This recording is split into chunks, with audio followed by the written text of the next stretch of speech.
أشهد أن محمدا عبده ورسوله. قال سبحانه تعالى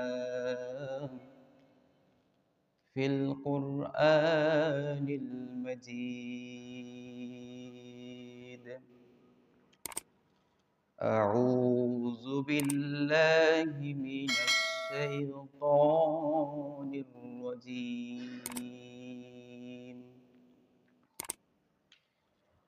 بسم الله الرحمن الرحيم. يا أيها الذين آمنوا كتب عليكم الصيام كما كتب على الذين من قبلكم لعلكم تتقون. وقال رسول الله صلى الله عليه وسلم: الصوم جنة، أو قام عليه الصلاة والسلام.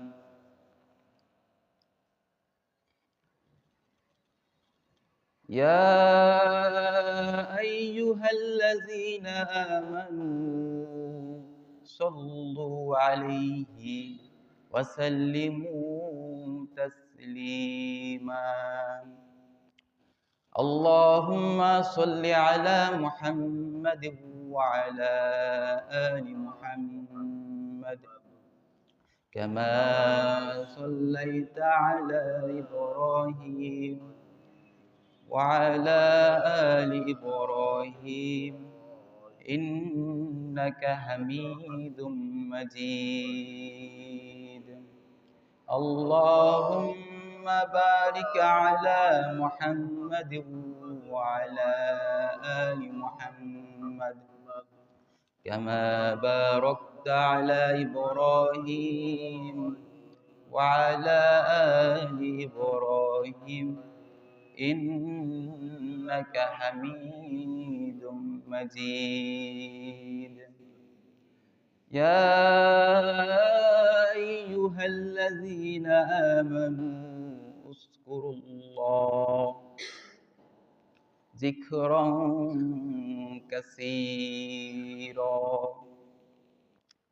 لا إله إلا الله، لا إله إلا الله، لا إله إلا الله، لا إله إلا الله، لا إله إلا الله، لا إله إلا الله محمد رسول الله। আলহামদুলিল্লাহ, আল্লাহ সুবহানাহু তাআলার দরবারে লাখো কোটি শুকরিয়া যে মহান রব্বুল আলামিন আমাদেরকে এই ফিতনা ফাসাদের জামানায় আল্লাহ তাআলা দুনিয়াবী সকল কাজকর্ম থেকে ফারিগ করে আল্লাহ তাআলার মহান হুকুম জুমার সালাত আদায়ের লক্ষ্যে পৃথিবীর শ্রেষ্ঠতম স্থান মসজিদে এসে বসবার তৌফিক দান করেছেন। এজন্যই সকলেই অন্তরস্থল থেকে একবার কালিমাতুশ শুকুর আদায় করছি। সকলে বলে নিচ্ছি আলহামদুলিল্লাহ। আলহামদুলিল্লাহ। আল্লাহ সুবহানাহু ওয়া তাআলা পবিত্র কোরআনের মধ্যে বলেন, লা ইন শাকারতুম লা আযীদান্নাকুম ওয়া লা ইন কাফারতুম ইন্না আযাবি লাশাদীদ।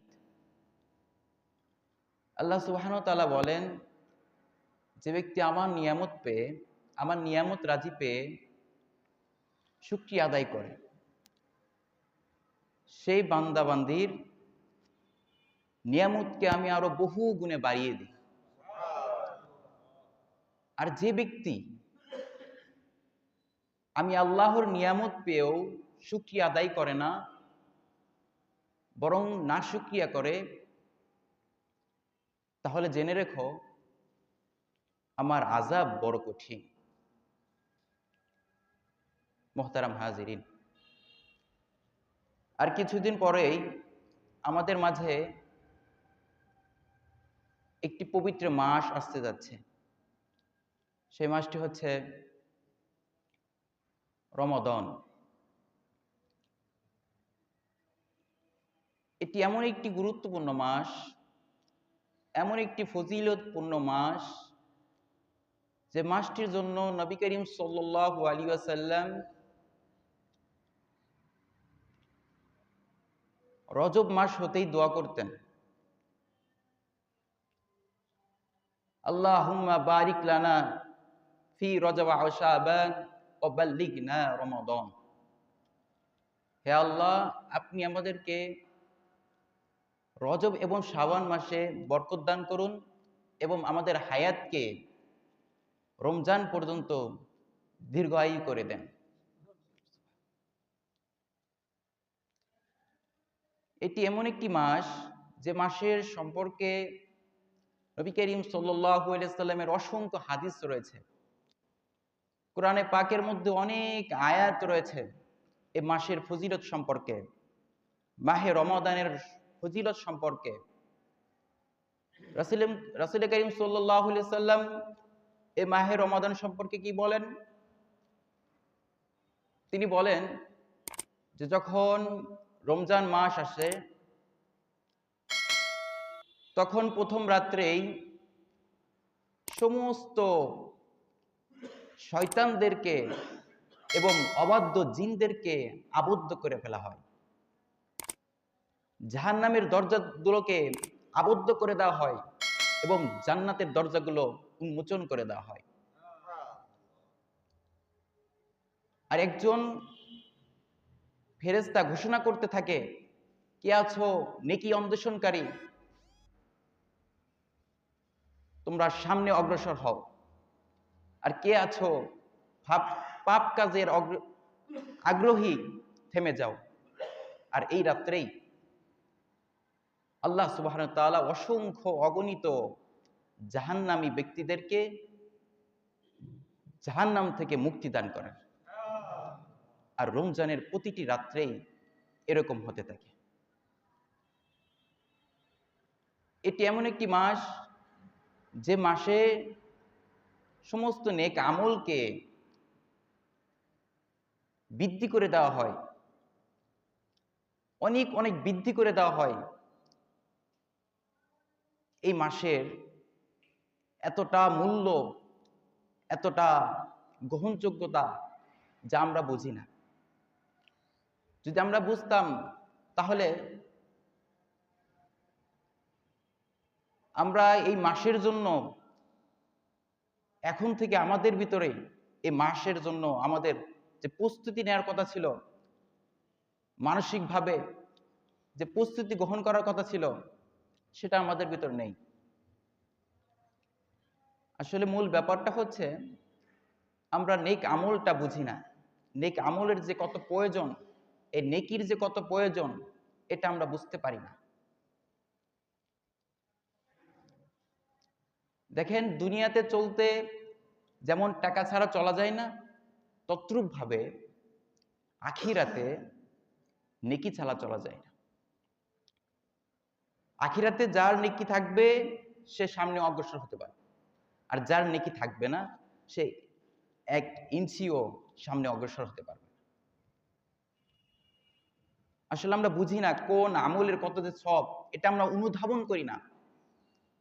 এই জন্য আমাদের দেখা যায় আমলের প্রতি আগ্রহ নেই, অথচ কর্মকাজে, বিভিন্ন ব্যবসা বাণিজ্যে আমাদের তুমুল আগ্রহ। কিন্তু নামাজও যে এটা বড় ব্যবসা, এটা বড় কাজ, সেটা আমাদের গুরুত্ব হচ্ছে না, সেটার দিকে আমরা নজর দিই না। আপনারা কি জানেন একবার সুবহানাল্লাহ বললে কত সওয়াব? আসলে এটা অনুধাবন করি না, আমরা চিন্তাও করি না।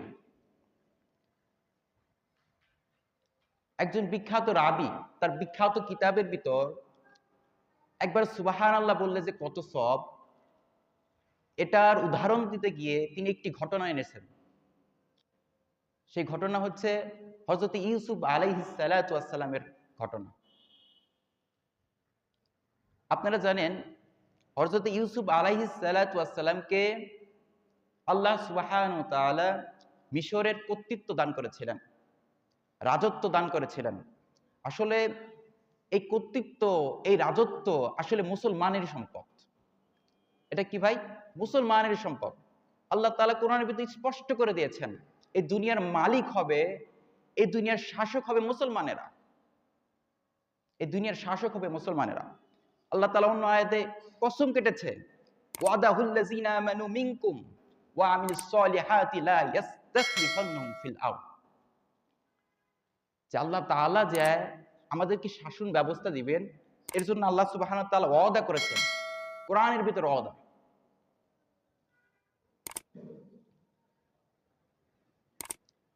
আপনারা কি জানেন পুরো বিশ্ব জুড়ে মুসলমানের কত বছর রাজত্ব ছিল, খেলাফত ব্যবস্থা ছিল? আপনাদের কি ধারণা আছে?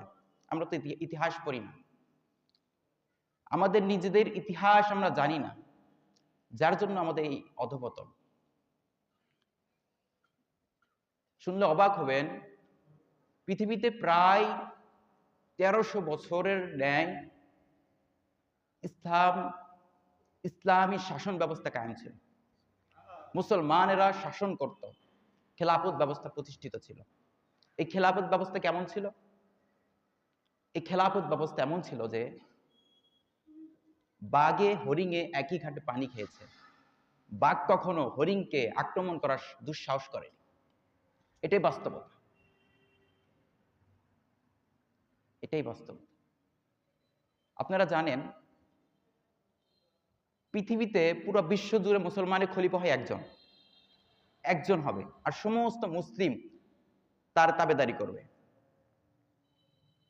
সর্বশেষ যে খেলাফত ব্যবস্থা ছিল সেটা হচ্ছে উসমানী খেলাফত ব্যবস্থা, যেটি সর্বশেষ ছিল তুরস্কে। তো তুরস্কে থাকার কারণে এই যে খেলাফত ব্যবস্থা প্রতিষ্ঠিত ছিল, এর সুফলটা কি ছিল? এই সুফলটা ছিল এমন যে কোনো অমুসলিম কান্ট্রি, এখন আমেরিকা বলেন, পশ্চিমা এবং তাদের দোসররা বলেন, কোনো অমুসলিম কান্ট্রি কোন মুসলিম কান্ট্রির দিকে চোখ তুলেও তাকাতে পারতো না, চোখ তুলেও তাকাতে পারতো না। আক্রমণ করার দুঃসাহস দূরের কথা, চোখটা তুলেও তাকাতে পারতো না। কেন পারতো না? তখন ছিল তারা ঐক্যবদ্ধ। খেলাফত মানেই ঐক্যবদ্ধ, তারা ঐক্যবদ্ধভাবে পরিচালনা করত। যদি কোনো মুসলিম কান্ট্রির উপর কোনো যদি আক্রমণ হওয়ার আশঙ্কা থাকতো, প্রত্যেকটা কান্ট্রি থেকে, প্রত্যেকটি মুসলিম কান্ট্রি থেকে তাদের বিরুদ্ধে হুঙ্কার দেওয়া হতো। এর জন্য কখনোই তারা দুঃসাহস করতো না, কখনোই তারা আক্রমণ করার তো দূরের কথা, চোখ তুলেও তাকাতে পারতো না। এটাই ছিল ইসলামী শাসন ব্যবস্থা। যখন তারা দেখলো যে কশিন কালেও এভাবে মোকাবেলা করে মুসলমানদেরকে হারানো সম্ভব নয়, তখন তারা টেকনিকলি যুদ্ধ শুরু করলো। তারা কি করলো? টেকনিকলি যুদ্ধ। কিভাবে? তারা মুসলমানদের মধ্যে ডিভাইড সৃষ্টি করা শুরু করলো, বিভক্ত শুরু করলো। তারা আকীদাগতভাবে বিভক্ত শুরু করলো। এমনকি তারা বিভিন্ন মুসলিম কান্ট্রিতে গিয়ে তাদেরকে উস্কানিমূলক কথা বলতো। যেমন সৌদি আরবে গিয়ে বলতো যে দেখো, তোমার মতো এত বড় একটা রাষ্ট্র যেখানে রাসূল করিম সাল্লাল্লাহু আলাইহি সাল্লাম শাসন করেছেন, এত কিছু আছে তোমাদের, এত কিছু আল্লাহ তাআলা নিয়ামত দিয়েছেন, এত কিছুর খনি আপনাদের কাছে, আর আপনারাই সামান্য ওই তুরস্কের কাছে মাথা নত করে আছেন, ওই তুরস্কের মতো কথা মতো চলেন। আসলে তো আপনাদেরই খেলাফত ব্যবস্থা কায়েম করার কথা ছিল, আপনারাই তো খলিফা হওয়ার যোগ্য। এই যে টেকনিক, ডিভাইড সৃষ্টি করার টেকনিক। তো এভাবে করতে করতে, এরকম অপকৌশল চালাতে চালাতে এক পর্যায়ে তারা সফল হয়ে যায়, এক পর্যায়ে তারা সফল হয়ে যায়। মুসলমানদের মধ্যে ডিভাইড শুরু হয়ে যায়। প্রত্যেকটা মুসলিম কান্ট্রি কেমন যেন বিচ্ছিন্ন হতে শুরু করে, প্রত্যেকটা মুসলিম কান্ট্রি বিভক্ত হওয়া শুরু করে, কেমন যেন প্রত্যেকটা মুসলিম কান্ট্রি অভিভাবকহীন হয়ে পড়ে, তাদের কেমন যেন কোমর ভেঙে যায়। আস্তে আস্তে করে তারা ক্ষমতার যে দাপট ছিল, আস্তে আস্তে সেটা এতটাই নিম্ন চলে যায়, তারা অপর মুসলিম কান্ট্রির উপর যে আক্রমণ হয়, তারা প্রতিবাদ তো দূরের কথা, ওই বিষয়ে শান্তমূলক যে কথা বলবে সেটা বলতেও ভয় পায়। পরিস্থিতি এতটা দাঁড়িয়েছে। তো ডিভাইস সৃষ্টি করে তারা এতটাই সাকসেসফুল অর্জন করে, এতটাই সাকসেস হয়ে যায় যে আস্তে আস্তে আস্তে করে সমগ্র বিশ্ব জুড়ে তাদের যে মতবাদ, তাদের যে ডেমোক্রেসি, তাদের যে গণতন্ত্র, তাদের যে জাতীয়তাবাদী, এই সমস্ত দিয়ে সমস্ত বিশ্ব জুড়ে একদম তাদের আন্ডারে নিয়ে এসে আস্তে আস্তে করে সমগ্র বিশ্বকে তাদের কন্ট্রোলে নিয়ে এসে যায়। তারা সমগ্র সংসদগুলি, আজ দেখবেন প্রত্যেকটা রাষ্ট্রের সংসদগুলি আজ ফাসেক ফুজ্জার বেঈমানরা দখল করে ফেলছে। এই যে তাদের সংসদ পরিচালনার দৌরান আমরা কি দেখতে পেয়েছি? আমরা দেখতে পেয়েছি লাখো কোটি কোটি মানুষের রক্তাক্ত লাশ। আজ যদি আমরা ফিলিস্তিনের দিকে তাকাই, তাহলে আমরা কি দেখতে পাই? আমরা দেখতে পাই নিরপরাধ শিশু, বাচ্চা, ছেলে মেয়েকে অবাধে হত্যা করা হচ্ছে।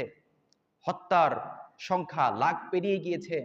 শিশুরা পুষ্টিজনিত অভাবে দিনকে দিন মারা যাচ্ছে, দিনকে দিন মারা যাচ্ছে। যখন এটা তুলে ধরা হয়, তখন তারা এই আমেরিকা এবং আমেরিকার দোসররা তারা সান্ত্বনামূলক কথা বলে যে হ্যাঁ, আমরা এটার তীব্র নিন্দা জানাই। অথচ দেখা যায় তলে তলে তারাই ইসরায়েলকে অস্ত্র দিয়ে সাহায্য করে আর বলে শেষ করে দাও। এটাই হচ্ছে নির্মমভাবে তাদেরকে হত্যা করা হচ্ছে, নির্মমভাবে। শুনলে অবাক হবেন। শুধু তারা যে এতটুকু করেছে তাই নয়, তারা যে কত দূর এগিয়ে গিয়েছে, তারা যে কতটাই খারাপের দিকে এগিয়ে গিয়েছে, একটা তথ্য দিলে বুঝবেন। আমেরিকার একটা দ্বীপ রয়েছে, সে দ্বীপে অ্যাপস্টেইন নামক একজন ব্যক্তি একটা রিসোর্ট কিনেছে। সেই রিসোর্টে কি হয় জানেন? সেই রিসোর্টে যত বড় ধনত্ব ব্যক্তিরা আছে, যেমন ডোনাল্ড ট্রাম্প, বিভিন্ন প্রেসিডেন্ট, বিভিন্ন বড় বড় খেলোয়াড়, বড় বড় সুপারস্টার, সেখানে গিয়ে কি করা হয়? সেখানে গিয়ে